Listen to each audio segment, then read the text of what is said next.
Again, I'm going to keep my mic on for the whole thing, but I'm going to pause it at particular spots. By the way, this is her on Santa Monica's Pier. She's performing. Look like some audience members are there. There's a lot of cameras, which tells me this is produced, but let's keep it going. That's my type, nigga, that's my type. Hey, it's big, oh, that's the type. That's my type, nigga, that's my type. Woo!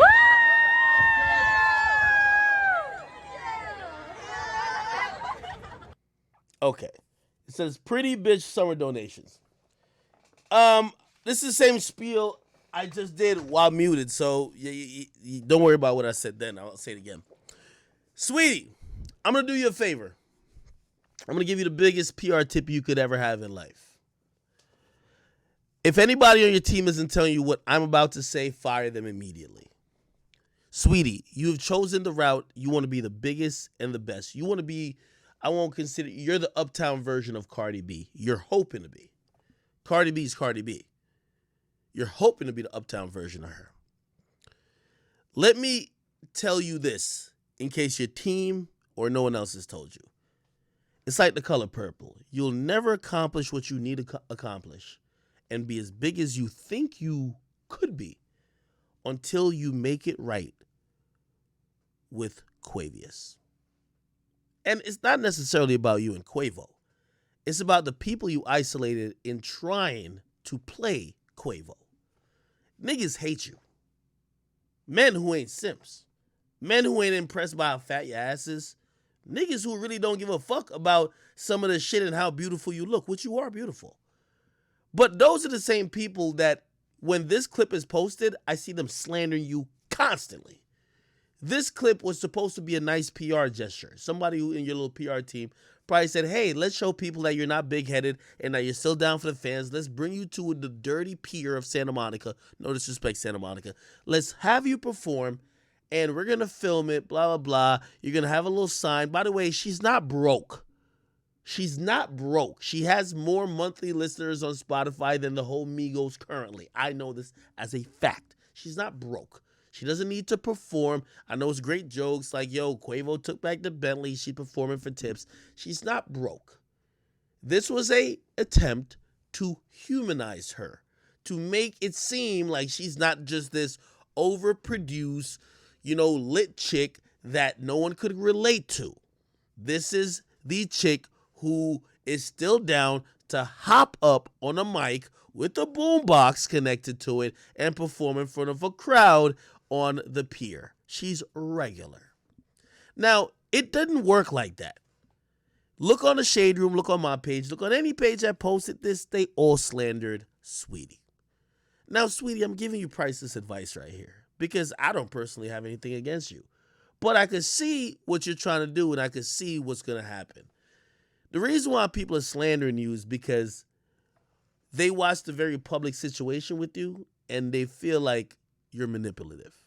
They feel like you tried to down and end a man's career to bring up your own. You need to speak on that. Whether it's an interview, whether it's a documentary, I don't care how you do it. But niggas hate you. I'm telling you the facts. The majority of dudes that are watching who they like, again, remove the sexual urge. Like, I get it. A lot of women appeal to sexual urges of dudes. So, like, if you look good, they like you.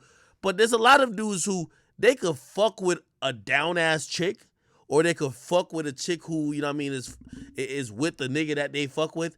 And I get it. This is all, I'm delving into some things that people wouldn't want to admit it. So I understand if somebody takes and clips any part of this and be like, what is he talking about? I'm talking real life, okay?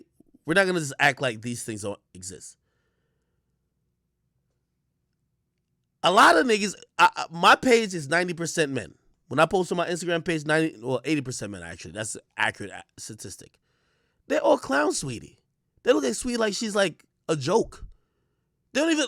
She can have the hottest song in the world. They don't even take it seriously. It's all because of her actions and how people are perceiving her and how people are perceiving her actions with someone who they either may like or may think to represent them. I think she needs to speak to that a bit. I don't know if it's an interview. I don't know what it is. But I'm telling you right now, Every time one of these clips come out, which is, by the way, somebody thought of this in her label board meeting or her marketing meeting, like, oh, this will get people to like you, sweetie. It backfires. She needs to address those things immediately if she cares about that audience. By the way, she don't got to care about that audience.